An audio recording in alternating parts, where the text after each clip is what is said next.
You know, last week, what are you doing? Oh, that's clever. I'm such a non-technological person. I can't do anything like that. I'm always ringing my daughters and asking them to fix things that are so simple, but I can't work it out.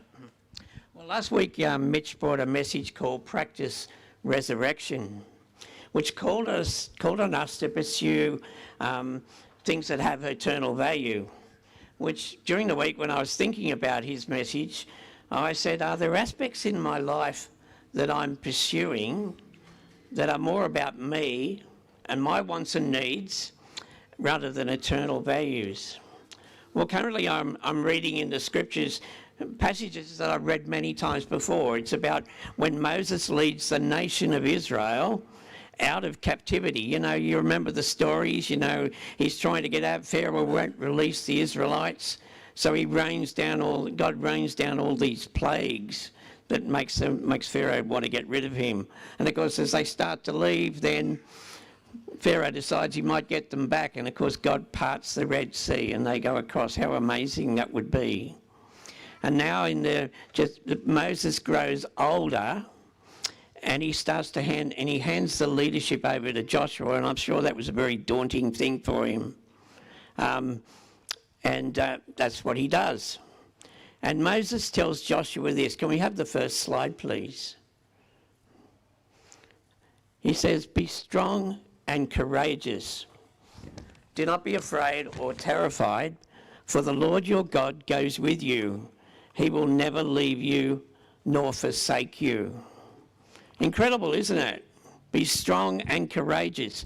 I was talking with one of my friends, Keith. Keith is in his late 80s, probably pushing 90, I think. And he was part of our church family at Warragamba, and we speak every couple of weeks or so, and he always asks me what I'm reading generally, and then what am I reading in the Bible. And I was talking to him about this need to be strong and courageous. I don't think it wants to stay up there, does it? Maybe I bent it too much. And Keith then reminded me that his uncle, Robert Beetham, in World War I, fought at the Battle of the Somme, and despite being wounded, showed such incredible courage and was awarded the Victoria's Cross posthumously, which means that he passed away before he could receive it. And because Robert was killed in 1918 near Villers-Bretonneux. And his medal is on display at the War Memorial. I've been to the War Memorial, but I haven't actually looked out for Robert's medal, but next time I go, I will. And I wanted to ask you, are you strong and courageous? Fear is more about an emotion, isn't it? And sometimes that's totally illogical with the way we think. For example, have you ever watched a scary movie and got those chills? You know those chills. I'm sure I'm not the only person that's felt that way. Get real. You can change the station. You can turn it off. But we still get scared by it, don't we? It's strange. It's not logical. So I was asking myself, am I strong and courageous? And I don't know about you, when I evaluate myself, I usually start with all the negatives. So I started with the negative and I said, what are the things that scare me? Well, it's not so much scary movies because we don't play those at my house, but it's things like spiders and snakes. My wife Barbara is always reminding me when I've sprayed a spider to kill it, you don't need to drown it. You don't need to keep spraying, but I tend to want to do that. And then there's deep water. I'm a terrible swimmer, so anything above about here on my chest is getting scary to me. But the one that really scares me that comes up more often is heights. I hate heights. I get scared. So climbing a ladder is quite traumatic to me. During the week when we had that strong wind and strong rain, somehow some rain got under our tiles and it actually leaked a little bit in our house. So having lots of son-in-laws and being able to make use of them, my son-in-law Andy was up on the roof having a look at what the problem was. But towards the end he said to me, I just want to show you something. And I went, really? Okay. So I reluctantly climbed up the ladder. I didn't get on the roof. That's too scary for me. but I got up there. It's illogical, really, when you think about it, isn't it? Because it's not that likely you're going to fall off a ladder. Well, I might. It's more an emotional thing than a logical thing.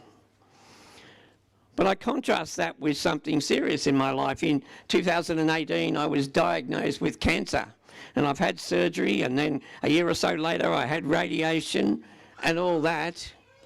But my attitude towards that has always been the same from the first day. I've been relaxed about it. I'm not fearful about cancer. Well, that's not very logical, isn't it? Something to be feared with. It's much more scary to me climbing a ladder than worrying about cancer. It's still there somewhere in my body, but it's very small. Hopefully it behaves itself. I'd love it to disappear. Thank you for anybody who prayed for me for it to disappear. I'm not sure that my emotional response ties up with the logic of that. And with all of that in mind, I decided to call my message today One Rung at a Time.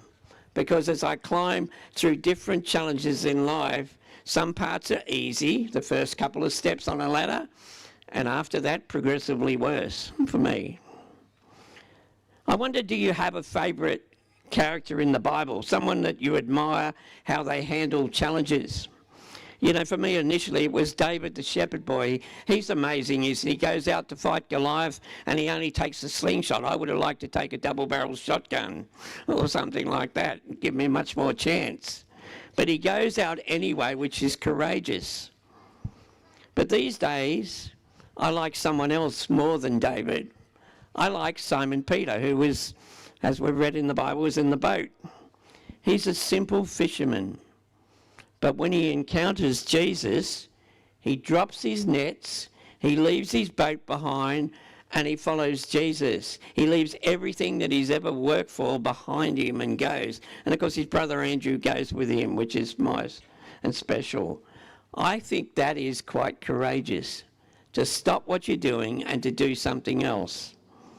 And Peter's journey of faith is so well documented in the Bible. We read that he was, of course, the first person to recognize that Jesus was the Messiah, the long-awaited Messiah. And he stays loyal to Jesus all the way, right up to Jesus' death. And then, of course, after, when he's reignited with Jesus. I love that about him. Peter was the rock. He was part of the foundations that builds the Christian church. He's so strong and courageous.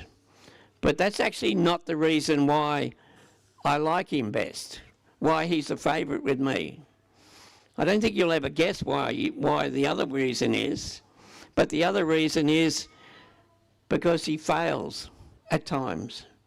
He has a litany of failures. And somehow I can relate to him much better because he messes up sometimes. He doesn't get it right. So to me, he becomes much more plausible to me. At times, Peter is strong and courageous, and other times he's impetuous, stubborn, perhaps you could even say he's foolhardy. And just some of the mistakes he's made on that last night with Jesus, at that Last Supper, Jesus is washing the disciples' feet. Now we know that it wasn't unusual to wash people's feet, but if you were the Lord, you were the leader, you were never going to wash anybody's feet. Your servants did it. The lowest of low servants washed feet. And Peter says to Jesus, like Jesus wouldn't know what he's doing, he says to him, "You'll never wash my feet," because he thought it was something Jesus shouldn't be doing. And Jesus rebukes Peter. And though Peter goes from one extreme to the other, he immediately says, well, if that's the case, then wash my hands and wash my head and wash every other part of me. He never really gets it, Peter, and that's something I like about him in some ways. Gives me encouragement. And then, of course, there is the night when Jesus is arrested, but just before that, Jesus goes to the Mount of Olives to pray. And he takes Peter and John and he says, will you stay awake and pray for me, because it's difficult. We know, we heard last in Easter that, you know, Jesus dropped sweat of like drops of blood. He was anxious. understandably, he knew what was to come. And he tells them to keep awake and basically to pray for him. And what does Peter do? He falls asleep. Jesus comes back to him, reminds him to keep awake. But again, Peter goes to sleep. Do you ever go to sleep after Jesus has told you something? Sometimes we do. We sleep on the job in a sense. And then, of course, Peter boldly says that he will be with Jesus right up until he's death. And then when Jesus is arrested, he's in the courtyard hearing the start of the trials, and 3 people ask him, you were with him, you're Galilean, aren't you? And Peter denies knowing Jesus. And then the condemnation he feels as that rooster crows. Tough times for Peter. Tough times indeed. But I identify with Peter because I love that he's passionate about following Jesus.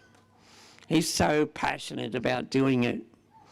And yet, so often he fails, just as I fail. So often I give in to my sin and my own selfish ways and my own insecurities, and those rungs on the ladder become impossible to climb for me. Our passage that Evan read for us, well, just before that passage, Jesus has the crowds following him. I wonder why they followed him. Are they looking for his great teaching from him, maybe? Are they looking for, just out of curiosity, who is this bloke called Jesus? Maybe that as well. Or are they hoping that he might do some sort of miracle that they could understand, and they go, wow, he is really clever. He's the greatest magician of all time. He can do crazy things that we couldn't dream of. Well, Jesus does teach the crowd, but he also performs a miracle. And the interesting thing is that only the disciples witness it and are aware of it. He, of course, takes 5 loaves and 2 fish, and he divides it, and everyone gets fed. Now, we're told there were 5,000 men, and it doesn't mention women and children. So sorry if you're a woman or a child. You were important. You're just not listed in the 5,000. And Jesus divides this food. Everyone gets a feed. And at the end of it, they tell us they collected 12 baskets of broken bits of fish and bread. What an incredible miracle. Imagine if you were one of those disciples right there. How would you be affected? You know, when we read the scriptures, we have to connect with it. I'd be staggered. I wouldn't be able to. I'd be waiting to go and tell someone who wasn't there what happened. Incredible, isn't it? But we see miracles every day. We just don't really acknowledge them. Ever had an answer to prayer? I've seen God, when I've prayed about things, I've seen where there appears to be no answer, but I've also seen times where God answers in a way that I would never have imagined. We see babies born, little Jasmine there. Don't tell me that's not a miracle of God. Yeah, we know that Lucinda and Drew had something to do with it. We know that, but we're not denying that. But it's a miracle, isn't it? The birth of a child is a miracle. No question about that. We see people being healed from diseases. These are miracles. Don't tell me that miracles were only in Old Testament times. They happen every day. And then I've had the privilege of seeing people come to faith, become a new person in Christ. That's an incredible miracle that God has restored them. So having fed the crowd, Jesus begins to teach them, but it's late in the day. Could we have the next slide, please? Yeah. Immediately, Jesus made the disciples get into the boat. No hanging around talking about the miracle. Get in the boat and go on ahead of him to the other side while he dismissed the crowd. And after he dismissed them, he went up on the mountainside by himself to pray. And when evening came, he was there alone. But the boat was already a considerable distance from the land, buffeted by waves because the wind was against it. So the disciples have left, they're in the boat, no consideration about how Jesus is going to get there. He's just sent them away. And now the crowd has been dissipated, and Jesus withdraws and prays. You know, if we are to pursue eternal life, we need to pray. But I wonder, do you doubt that God answers your prayers? I prayed with someone at TAFE this week who had some concerns about a family member who was ill. And I asked them, do you believe that God answers your prayers? Because they've never expressed to me that they necessarily believe. And they said, no, but I'm sure God listens to you, was their response to me. And I wanted to say to them, and I know he listens to you as well. And we prayed together. So does prayer really matter? Is it your habit to withdraw and pray? Well, we have a prayer corner over here. And I don't know what happens every single week, but, you know, I know members of the prayer team are often there to pray. Each time I've been there, maybe it's because of me, I don't know, no one has ever come for prayer. I can't mix in any other crowd where people don't need prayer. And you're supposed to be mostly Christians, believers. Don't tell me you don't have prayer, need prayer.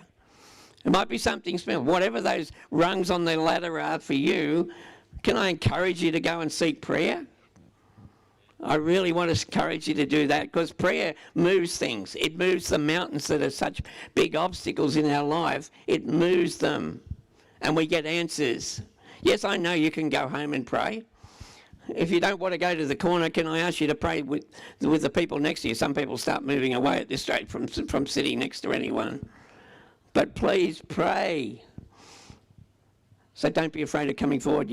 Going forward to the corner doesn't mean you've got massive problems and everyone should feel sorry for you. It means you're ordinary. You're walking with God.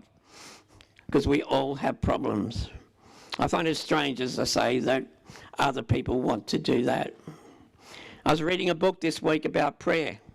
I've read it before a long time ago. In fact, I've got 2 copies of it, so if you want a copy of it, I haven't brought it with me, I'll give it to you. You can have it for free. It's by Philip Yancey. Could we have the next slide, please? Thank you. And this is what he says about prayer, whether prayer really matters. He said, when doubts creep in, and I wonder whether prayer is a sanctified form of talking to myself. Is that what you feel? Feel like it's like doing some sort of godly thing, talking to yourself? I remind myself that the Son of God, who had spoken worlds into being and sustains all that exists, felt a compelling need to pray. He prayed as if it made a difference, as if time he devoted to prayer mattered every bit as much as time he devoted to caring for people. You know, one of the things I love about this church is that we do so much. We reach people. We reach people having birthday parties and sports and inflatable world and the men's shed and hands and feet and all these other ways, classes in the morning to get you fit, all these things. And they all matter. Of course they do. They're ways that we touch people's lives with Jesus. But do you understand that prayer is equally important? In fact, it may be more important. It's not just about doing things, it's about praying and then doing things.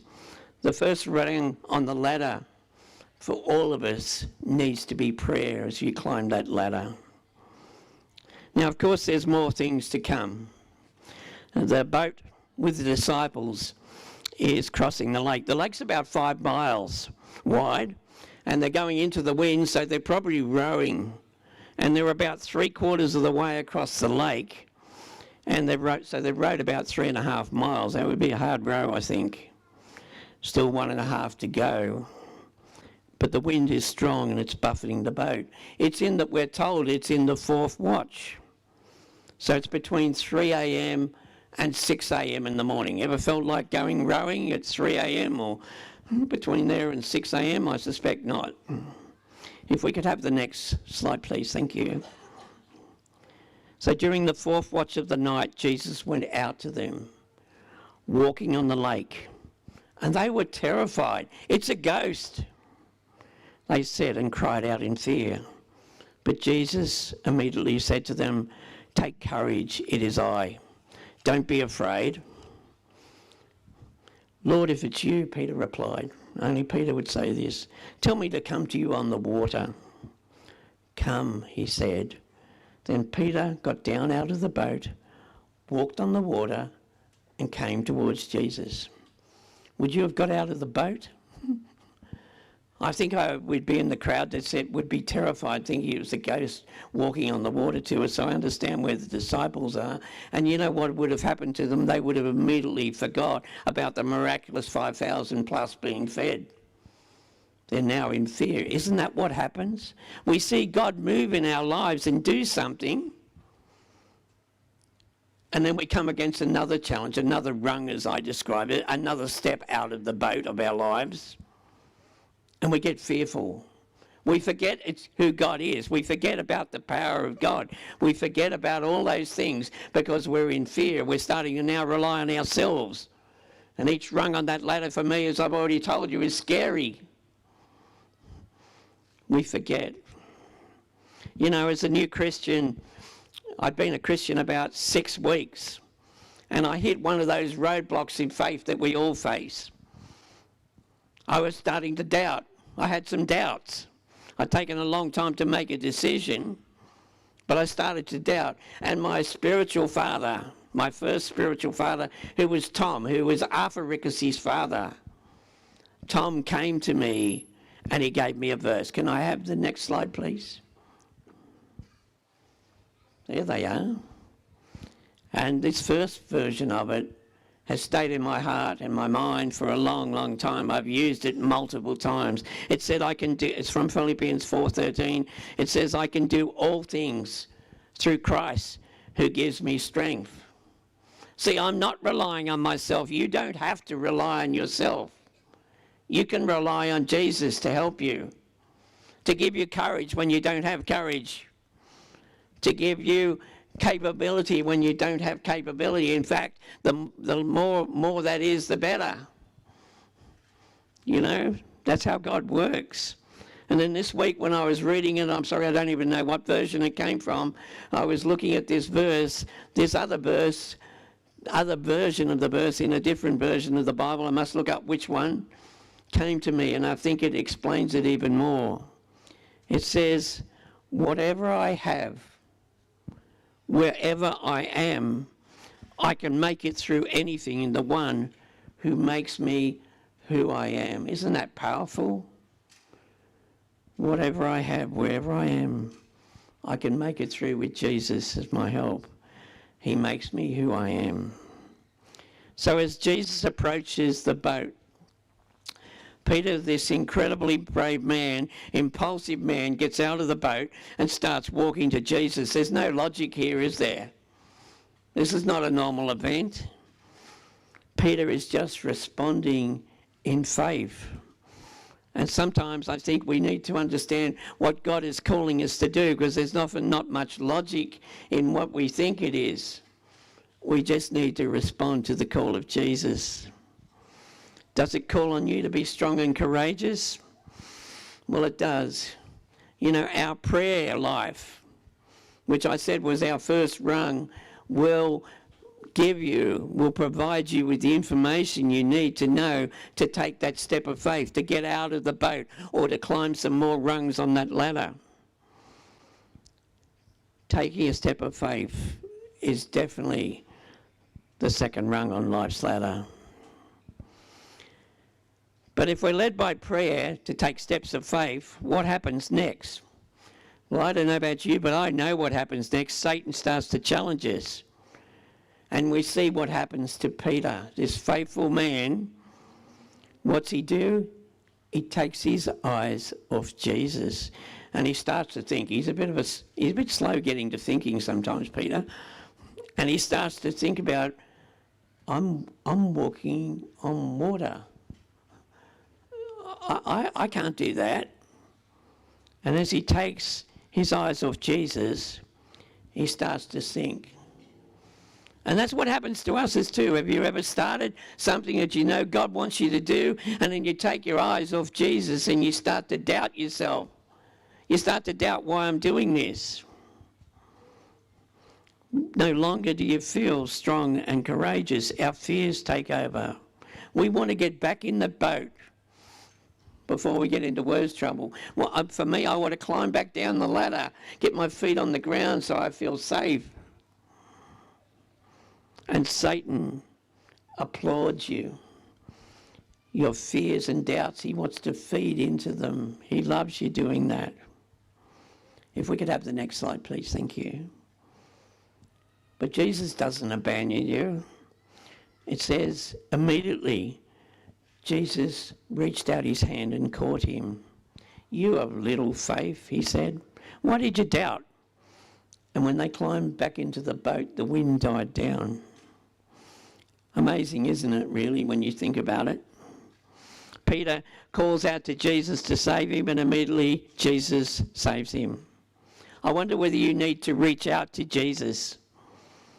You're doing something that you think you were doing for God, and now you're starting to doubt and question yourself and your own abilities and all this. And you need to come back to Jesus.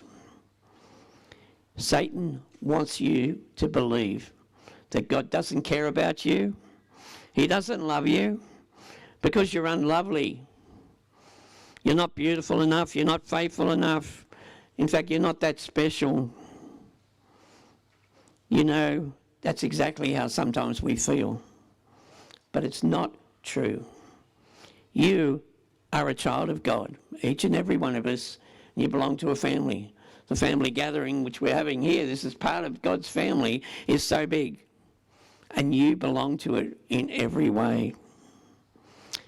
I love this verse out of Hebrews, so I wanted to share it with you. Next slide, please. Thank you. It says, let us fix our eyes on Jesus, the author and protector of our faith. Now, this verse has a lot more to it. I've just given you a short part of it. It's so important. I take that to mean when Jesus says he's the author and the perfecter of our faith, I take it to mean that he's written me into his story, that he has a story for my life. He has a plan for my life. And I might struggle to find what that is at times, but that's what he's done for me. He's written my story, and I'm part of it. And there's so many things in this world that make us want to withdraw, that make us doubt, move away from Jesus and try and work it out ourselves, when in fact we need to draw closer to Jesus. We need to keep our eyes on him. You see, I think all those other rungs, challenging as they might be, I need to focus on Jesus. Gina, the bank can probably come up. I'm right at the end here. So friends, with your eyes on Jesus, will you step out of the boat, whatever boat that is, whatever life circumstances, will you step out in faith for him? Will you climb that ladder with all those remaining rungs, whatever, again, figurative, whatever that means for you, will you do that? And will you be strong and courageous? Allow God to lead you and to fill you with his Holy Spirit and his wisdom from the scriptures. As I've said earlier, prayer's available in the corner. Please take advantage of it. But I wanted to leave you with an ancient promise from the scriptures. It's a promise written for each and every one of us. Could we have the last slide, please? Thank you. It says, so do not fear. Are you fearful? It says, don't fear. Do not be dismayed, for I am your God. I will strengthen you and help you. I will uphold you with my righteous hand. My prayer is that God will encourage you today. Thank you.